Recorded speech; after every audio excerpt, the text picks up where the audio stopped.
Hello, I'm Brian Votaw, and I think we all have a color story or two to tell. One of mine is a rainbow of flavor drops. Today we'll walk down Color Wheel Lane, consider some color theory, and talk about a mystery. What mystery, you ask? These stair climbers are a hint.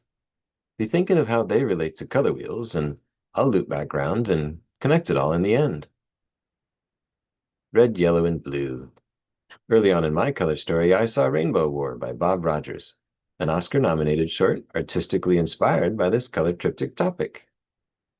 And the RYB color wheel is what many of us were raised on, so when I set out to recreate the rainbow with flavor drops, this color wheel was my color check-off list. I captured plumes of red, yellow, and blue on my cell phone in slow-mo. The shapes were great, yet red and blue were a bit dark. Yellow was nice, quite bright. Green was radioactive, a bit evil horde slime if you know what I mean. Yet I was able to mix greens in both directions. There were a lot of orange packages, and an orange plume from a pink package too. And finally, purple. Nice shape and movement, yet the color could be better. I like purple and wanted to be its best, so I reminded myself, I'm a digital designer RGB. I've done a bunch of print work CMYK, which made me remember some colors I'd been missing.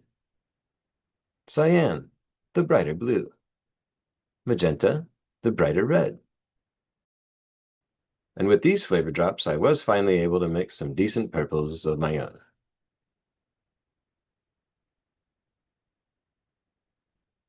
These two color systems have since been combined into an RGB CMY color wheel. And while there are some differences between these two color wheels, the colors themselves are the same no matter which wheel they're in.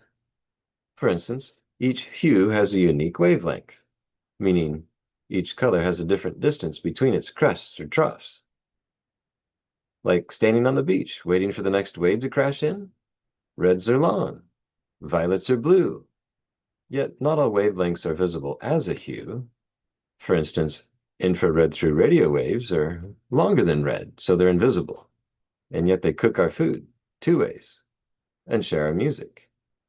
Ultraviolet through gamma rays are shorter than blue, and so they're invisible as well, yet they give us sunburns, show us our bones, and empower the Incredible Hulk. Isaac Newton split visible light into ROY-G-BIV in 1665. That's over 100 years before the invisible wavelengths were discovered and connected into this overall linear spectrum. Linear spectrum? Remember these stair climbers? They go up and down the electromagnetic spectrum, but they don't teleport from floor to floor. This is the mystery.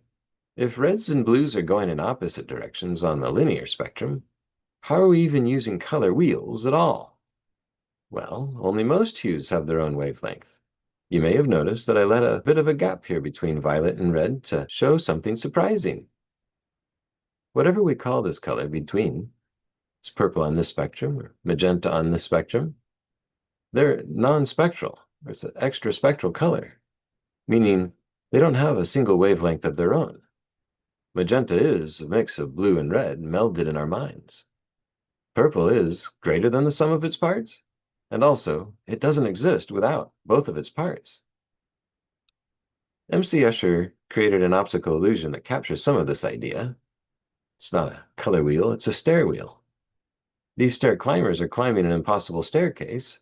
In a similar way, purple magenta is an impossible color, and color wheels are but a hue illusion, which is how we're able to enjoy the plumes in a spectrum that seem to loop back around and connect itself to itself, as if there is no end. Thank you for listening. The end.